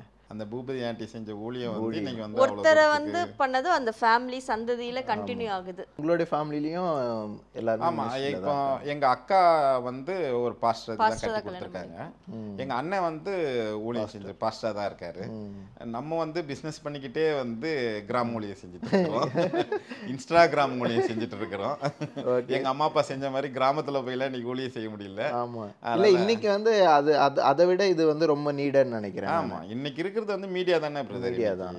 ஸோ எல்லா ஆடியன்ஸும் நீங்கள் போயிட்டு சந்திக்கணும் அப்படின்னா கண்டிப்பாக இன்ஸ்டாகிராமில் இருக்கிறாங்க. அதை நீங்கள் சரியாக பண்ணுறீங்க. இந்த தாட் எப்படி வந்தது? நீங்கள் ஆரம்பத்திலேயே சொன்னீங்க, ஒரு நாங்கள் சும்மா பேசிகிட்டு இருக்கும் போது நான் வசனத்தை பேசினேன், அதை அப்படியே வீடியோ எடுத்து போட்டுடலாம்.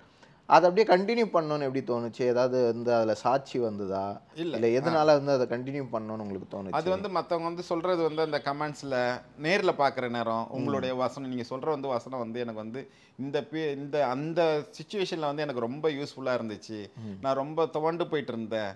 நான் உங்கள்ட்ட வந்து சும்மா ஒரு ஸ்க்ரோல் பண்ணி பார்த்துட்டு இருந்தேன். ஸ்க்ரோல் பண்ணி பார்க்குற நேரம் பார்த்தீங்கன்னா அந்த ஒரு இடத்துல என்னால் ஸ்க்ரோல் பண்ணவே முடியல உங்களுடைய வீடியோவை. காமெடியாக இருந்துச்சு ஆரம்பிக்கிற நேரம். ஆனால் ஒரு வசனத்தில் முடிக்கிற நேரம் அந்த வசனம் வந்து என்னமோ என் உள்ளத்தில் பண்ணுச்சு.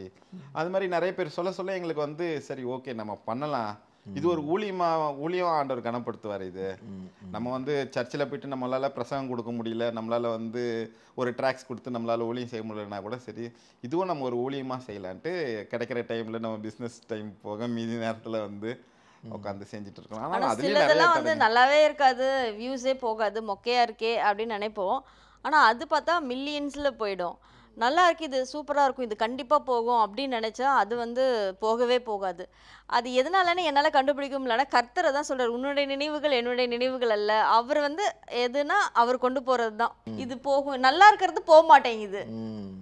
நம்ம நல்லா இருக்குன்னு நினைக்கிறேன். ஆமா, இது கண்டிப்பா போகும், ஆனா போக மாட்டேங்குது. அது என்னன்னு தெரியல. ஆனா கர்த்தர் வந்து அதான் நம்மளுக்கு வந்து சம்டைம்ஸ் நம்ம வந்து கருவியா இருந்துட்டா மட்டும் போதும். அவர் வந்து நம்ம எதுவும் டிசைட் பண்ணக்கூடாது, இதுதான் பண்ணணும் அதுதான் வெளியே செய்கிறவர் அவர் தான். ஆமா, நம்ம வேற விதைக்கிறவங்க தான். நம்ம நீர் பாய் வீடியோ எடு அப்லோட் பண்ணு, நான் பாத்துக்கிறேன். ஆனா இதுலயுமே நிறைய பேர்லாம் வந்து கமெண்ட் கொடுப்பாங்க. ஆமா, அதை தான் கேட்க வந்தேன். உங்களை வந்து ரொம்ப அழுத்தி இது வேண்டாம் பண்ணவே வேண்டாம் அப்படின்னு இருக்கா? ஏன்னா நிறைய வரும் கமெண்ட் வந்து சில ஸ்டார்டிங்ல வந்து எங்களுக்கு அப்படிதான் இருந்துச்சு. அதை பார்த்த உடனே ரியாக்ட் பண்ணுற மாதிரி தான் இருக்கும். என் பையனை வந்து ஒரு இதில் வந்து அடிப்பேன், சும்மா அடிக்கிற மாதிரி, பொய் சொல்லக்கூடாதுன்னு அடிக்கிற மாதிரி அடிச்சுட்டு திருப்பி அந்த கரண்டியை வந்து திருப்பி வைக்கிற மாதிரி, அது பைபிளுக்குள்ளே வைக்கிறீங்க, என்ன பைபிளில் போய் இந்த மாதிரிலாம் வைக்கிறீங்க, கரண்டி வைக்கிற இடமா அப்படின்னு சொல்லி அதொன்னா அதை வச்சு எல்லாருமே சும்மா அதை வச்சுட்டே கண்டினியூவாக அதை வச்சே பேஸ் பண்ணி கமெண்ட் கொடுத்துருவாங்க. இவங்க வந்து ஸ்லிப்பர் போட்டுட்டு வீட்டில் இருக்கிறாங்களே, இது என்னது செருப்பு போட்டுட்டே பைபிள் படிக்கலாமா அப்படின்னு சொல்லி அது இதெல்லாம் அந்த வசனத்தை பார்க்க மாட்டேங்கிறாங்க, மற்ற விஷயத்தை எல்லாத்தையுமே பார்க்குறாங்க. இடையில ஒரு தடவை அது மாதிரி ரொம்ப ரொம்ப அப்படியே சோர்ந்து போயிட்டு நாங்கள் வீடியோ போடுறதை விட்டுட்டோம் பிரதர். ஒரு மாலுக்கு போயிருந்தோம். மாலுக்கு போனால் ஒருத்தர் ரொம்ப நேரம் எங்களையே பார்த்துட்டே இருந்தார். ஒரு ஹஸ்பண்ட் ஒய்ஃப் நின்றுட்டு இருந்தாங்க. வந்துட்டு திடீர்னு அப்படி வந்து கேட்டாங்க, நீங்கள் இந்த இன்ஸ்டாவில் ரீல்ஸ்லாம் போடுவீங்கல்ல? ஆமான்னு. இப்போ ஏன் பிரதர் போடுறதே இல்லை நீங்கள் அப்படின்னாரு. இல்லை பிரதர், நிறைய நெகட்டிவ் கமெண்ட்ஸ்லாம் வருது, நம்ம சம்பாதிக்கிறோம், நம்ம வந்து சாப்பிட்றோம், நம்ம கஷ்டப்படுறோம், நம்ம இருக்குது, ஆனால் இவங்ககிட்டலாம் எதுக்கு நம்ம திட்டு வாங்கணும் வந்து விட்டுட்டோம் பிரதர். நான் வந்து ஒரு ஷிப்பில் வந்து கேப்டனாக இருக்கிறேன். அவர் ஆக்சுவலாக ஷிப்பு ஷிப்பில் கேப்டனாக இருக்கிறேன். எங்களுக்கு வந்து என்டர்டெயின்மெண்ட் வந்து எங்களுக்கு வந்து இந்த இன்ஸ்டா தான். இன்ஸ்டாவில் பார்த்துக்கிட்டே இருப்பேன். அதுவும் உங்கள் ரீல்ஸ்லாம் பார்த்துட்டு ரொம்ப வந்து எங்களுக்கு வந்து இதுவாக இருக்கும். தயவுசெய்து நீங்கள் போடுங்க பிரதர்னாரு.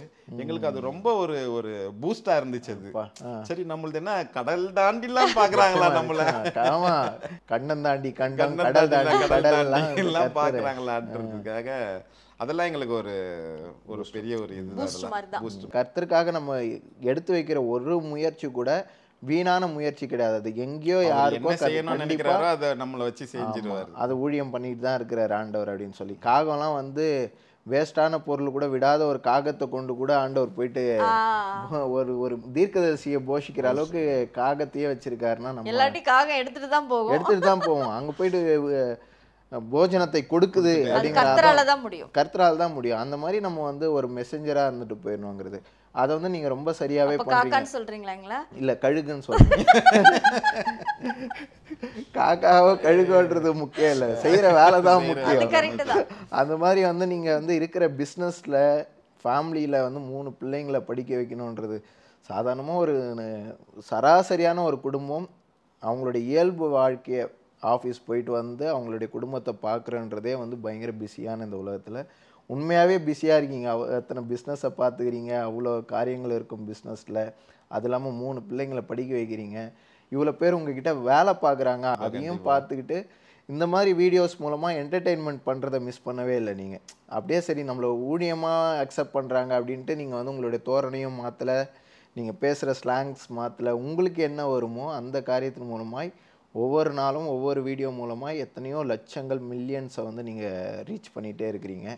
வியூஸ் வந்து ரொம்ப கம்மியாக போனாலும் அந்த 100 பேருமே வந்து சாட்சிகளாக மாறுறாங்கன்றதெல்லாம் வந்து ரொம்ப சந்தோஷமாக இருக்குது. தொடர்ந்து எங்களை என்டர்டெயின் பண்ணுங்கள். அதே என்டர்டெயின்மெண்ட் மட்டும் இல்லாமல் அதில் தேவனுடைய சாட்சியை விதைக்கிறீங்க. உங்களை ரொம்ப ஃபன்னாக இவ்வளோ பெரிய ஆசீர்வாதமாக பார்க்குற ஒவ்வொருத்தவங்களுக்கும் இந்த வீடியோ கண்டிப்பாக வந்து நாங்கள் எப்படிப்பட்ட குடும்பத்துலேருந்து வந்திருக்கிறோம், இப்படி அவ்வளோ கஷ்டமான குடும்பத்தில் இருந்து இந்த கூரை கூட இல்லாத ஒரு குடும்பத்தில் அது இருந்துச்சு ஓட்டையாக இருந்துச்சு. ஓட்டையா இருந்தது இருந்து என்ன பிரயோஜனம் அப்படிங்கிற மாதிரி அப்படி இருந்த சூழல்ல இருந்து இன்னைக்கு வந்து கர்த்தரை இப்படி மாற்றிருக்கிறாங்கிறது அண்ணனும் அதே தான். டோட்டலாக ஒரு ஃபேமிலிக்குள்ளே நின்று இது அப்புறம் குடும்பம் பார்த்துக்கண்டா போது குடும்பத்தை நீ தான்பா பார்த்துக்கணும்னு வெளியே அனுப்புனதுக்கு அப்புறம் படிப்படியாக அந்த டைம் அனுப்பும்போது நம்மளுக்கு என்ன ஆண்டவரே நாங்க இப்படி வந்து நின்னுட்டோமேன்னு கூட நான் ப்ரேயர் பண்ணிருக்கேன். ஒரு நாள் கூட நாங்க முறுமுறுக்கவே இல்லை பிரதர். ஆனா நான் ப்ரேயர் பண்ணிருக்கேன். இது ரொம்ப சீக்ரெட்டான ஒரு ப்ரேயரா பார்க்குறேன் உங்களோட லைஃப்ல. ஏன்னா நீங்க எங்கேயுமே வந்துல யாரையுமே வந்து குறை சொல்லல, இன்னொன்று உங்க 2 பேருக்குள்ள சண்டை வராம பார்த்துக்கிட்டீங்க நீங்க. ஆமா, ஏன்னா அது ஒரு பெரிய ப்ராப்ளமா தெரியல. ஆனா இப்ப நினைச்சு பார்க்கும்போது இந்த மாதிரிலாம் நம்ம லைஃப் கடந்து வந்திருக்கோமா அப்படின்றது வந்துமா நம்ம அப்படின்ட்டு எனக்கு ரொம்ப ஆச்சரியமா இருக்கு. எப்படி வந்தோம் அதுலலாம் மீண்டும் நம்ம வந்தோன்ட்டு. பிஸ்னஸ்னால உடனே பிஸ்னஸ்லாம் நம்மளுக்கு உடனெல்லாம் கை கொடுக்கல பிரதர். நம்மளுக்கு ரொம்ப அதுலேயும் பிஸ்னஸ்லேயும் ரொம்ப ஸ்ட்ரகிள் பண்ணி அதில் அப்புறம் ரொம்ப அடிபட்டு உதப்பட்டு அதுலேயும் பண்ணி இன்னைக்கு ஒரு ஆண்டவர் வந்து ஒரு ஆசீர்வாதமான வாழ்க்கையை கொடுத்துருக்காரு.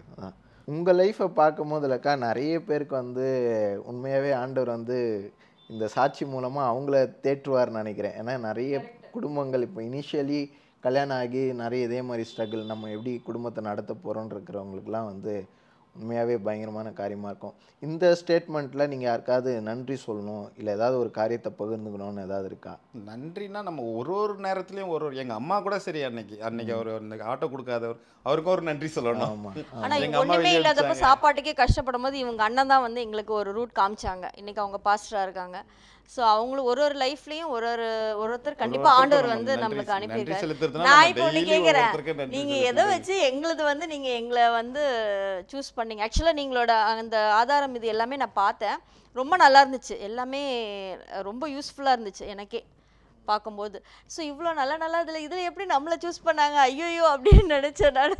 இல்லை என்னென்னா அன்யூஷுவல் டாக் வந்து ஆரம்பித்ததே வந்து எப்படின்னா கண்டிப்பாக வந்து அன்யூஷுவலாக இருக்கணும் அப்படின்னு சொல்லி தான். ஏன்னா ஒவ்வொரு நம்ம வந்து இன்றைக்கி ஊழியக்காரங்களை உங்களை வந்து நாங்கள் லைம்லைட்டில் பார்க்குறோம், ஆனால் அதுக்கு பின்னாடி இருக்கக்கூடியது இருக்குல்ல, அதை வந்து கர்த்தர் தான் உணர்த்துறாருன்னு நான் நினைக்கிறேன். ஏன்னா எப்போவுமே வந்து ஒரு ஒரு மினிஸ்ட்ரிங்கிறது வந்து வெறும் ஒரு பிரசங்க பீடம் அப்புறம் வந்து ஸ்டேஜ் அது மட்டும் இல்லைன்றத ரொம்ப ஸ்ட்ராங்காக பிலீவ் பண்ணுறேன் நான். அதே மாதிரி ரொம்ப பாடி நிறைய பேருக்கு தெரிகிறதுனால மட்டும் இல்லை, அந்த செலிப்ரிட்டி இல்லை இவங்க வந்து இன்ஃப்ளூயன்ஸ்டு பீப்புள் இல்லை இவங்க நிறைய பேருக்கு தெரியுது இவங்க வந்து ரொம்ப ஃபெமிலியராக இருக்கிறாங்க அப்படிங்கிறதுனால மட்டும் நம்ம அவங்கள செலக்ட் பண்ணல, அவங்களுக்கு பின்னாடி இருக்கிற சாட்சியை புரிஞ்சுக்கிறோம் நம்ம. ஸோ அந்த மாதிரி தான் இன்றைக்கி பாருங்கள் உங்களை எல்லாருமே வந்து என்ன பார்ப்பாங்க, ஜாலியாக ஃபன்னாக அவங்களுக்கு என்னப்பா கஷ்டம் அப்படிங்கிற மாதிரி பார்ப்பாங்க. ஆனால் நீங்கள் பட்ட கஷ்டம் இன்றைக்கி நாங்கள் வந்து இப்படி பேசுறதுனால தான். இது ரியலாகவே இது அன்யூஷுவலான செலெக்ஷன் தான். அதே மாதிரி அன்யூஷுவலான ஒரு டெஸ்டிமனி தான். இப்போ நான் செலக்ட் பண்ணது சரின்னு பட்டு மக்களுக்கு தெரியும்னு நினைக்கிறேன். சொல்லும் போது தான் நாங்களே திரும்பி பார்க்குறோம், இந்த மாதிரிலாம் ஸ்ட்ரகிள் ஆகி இப்போ இந்த நிலைமைக்கு கர்த்தர் கூட்டிகிட்டு வந்திருக்காரு. ஃபஸ்ட்டு நான் கர்த்தருக்கு தான் நன்றி சொல்கிறேன், அடுத்தது நான் உங்களுக்கு நன்றி சொல்கிறேன் பிரதர். ஏன்னா இது வந்து வெளியில் கொண்டு வர்றதுக்கு நீங்கள் ஒரு சான்ஸாக இருக்கீங்க பார்த்தீங்களா, அது கருவியாக இருக்கீங்க. நிச்சயமா அதுதான், அதே காகம் தான். இல்லை இல்லை, நீங்களும் கழுகுதான். நம்ம வந்து எந்த விதமான கஷ்டமான சூழ்நிலைக்கும் நம்ம போகலாம். ஆனால் ஆண்டவரை மட்டும் நம்ம நம்பி நம்ம வாழ்க்கையில் வந்து உண்மையாக இருந்தோம்னா ஆண்டவர் வந்து அந்த சூழ்நிலையை மாற்றி நம்மளை ஆசீர்வதிக்கிறதுல அவர் வந்து என்ன சொல்கிறது, 1% கூட அவர் வந்து தவறவே மாட்டார். 0% கூட தவற மாட்டார். அவர் நம்மளை கண்டிப்பாக வந்து உயர்த்துவார். அவரை மட்டும் நம்பி இருக்கணும், உண்மையாக இருக்கணும், அவ்வளோதான். அதனால நம்மளுக்கு வாழ்க்கையில வந்து கண்டிப்பா இது வரும். அதுக்கு வந்து நான் ஒரு உதாரணமா கூட இருக்கலாம், சாட்சியாக கூட இருக்கலாம். ஏதாவது ஒரு சூழ்நிலை வர சமயம் நம்மளுக்கே இந்த சூழ்நிலை வந்துச்சு, நம்ம வாழ்க்கையை குறை சொல்லி அங்கேயே தோன்றுவோம். ஆனா வந்து அந்த சூழ்நிலை கூட நம்மளை உயர்த்துறதுக்காக தான் அந்த ஆண்டவர் வந்து அந்த ஒரு சூழ்நிலையை நம்மளை வந்து சூழ்நிலையில கடந்து போக வச்சிருப்பாரு. அது நம்மளுக்கு அந்த டைம் புரியாது. ஆனா நாங்க இப்போ வந்துட்டு பின்னாடி திரும்பி பார்க்குற நேரம் ஒவ்வொரு சூழ்நிலையும் நம்மளை வந்து அடுத்த டிரான்ஸ்ஃபார்மேஷனுக்கு நம்மளை கொண்டு போகிறதுக்கு தான் ஆண்டவர் வந்து இந்த சூழ்நிலையில் கொண்டு வந்திருக்காருன்ட்டு. இந்த வீடியோ பார்க்குற ஒவ்வொருத்தருக்கும் என்னென்னா, என்ன மாதிரி கஷ்டமான சூழ்நிலையில் கூட நீங்கள் போயிட்டு இருக்கலாம். அது ஊழியமாக இருந்தாலும் சரி, உலக பிரகாரமான ஊழியமாக இருந்தாலும் சரி, எந்த சூழ்நிலைனாலும் உங்களுக்கு கஷ்டம் வர நேரம் அந்த இடத்துல துவண்டு விடாதீங்க. ஆண்டவர் வந்து அந்த ஒரு சூழ்நிலை உருவாக்குறது கூட நம்மளை வந்து அடுத்த ஒரு கட்டத்துக்கு நம்மளை வந்து ஆசீர்வாதமான சூழ்நிலைக்கு கொண்டு போகிறதுக்கு தான் ஒரு சூழ்நிலையும் வச்சுருப்பார். உங்களுடைய ஃபஸ்ட்டு நிறைய வியூஸ் பண்ண ஒரு ரீல்ஸ் என்னன்னு பார்த்தீங்கன்னா அந்த ஒரு வசனம் தான். நான் சொன்னல, உண்மை உள்ள மனுஷன் பரிபூர்ண ஆசீர்வாதங்களை பெறுவான்ட்டு. போட்ட உடனே 1 மில்லியன் போயிடுச்சு. அது அப்பா சண்டே போட்டுட்டு மண்டே பார்க்குறோம் 1 மில்லியன். அதில் தான் நாங்கள் ரொம்ப இம்ப்ரெஸ் ஆகிட்டோம். பரவாயில்ல, நம்மள வந்து 1 மில்லியன் ஒரு 10 லட்சம் பேர் 10 லட்சம் பேர் நம்மளை பார்க்குறதுன்றது வந்து சாதாரண விஷயம் இல்லை. அதுதான் உங்கள் 2 பேரோட லைஃப்பில் நான் அது பார்க்குறேன். இவங்க பூபதி ஆண்டியாக இருந்தாலும் சரி, பொன்னி ஆண்டியாக இருந்தாலும் சரி, அவங்களுடைய பங்களிப்பு ரொம்ப பெரிய பங்களிப்பு. தயவுசெய்து யாருக்காவது சுவிசேஷம் சொல்கிறீங்க அப்படின்னா அவங்க கேட்கல அப்படின்றதுனாலலாம் இந்த ஃபெட்டப்பே ஆயிடாதீங்க, விட்டு கொடுத்துடாதீங்க. ஏன்னா என்னைக்காவது ஒரு நாள் கண்டிப்பாக ஆகாரத்தை தண்ணீர் மேலே போடு, அது அநேக நாள் கழித்து பலன் கொடுக்குமா? பலன் கொடுக்கும் போது அந்த பேரை மென்ஷன் பண்ணி சொல்கிறாங்க அப்படிங்கிற மாதிரி நீங்களும் எங்கேயோ பண்ணிகிட்ருக்கிற ஊழியம் கண்டிப்பாக ஒரு நாள் உங்கள் பேரை சொல்ல வைக்கும். தேவன் அப்படியாக நம்முடைய ஊழியத்தை வந்து நம்மளுடைய நேரத்தை வந்து ஆண்டவர் வந்து அவருக்காக தரும்போது ஆசீர்வதிக்கிறார்.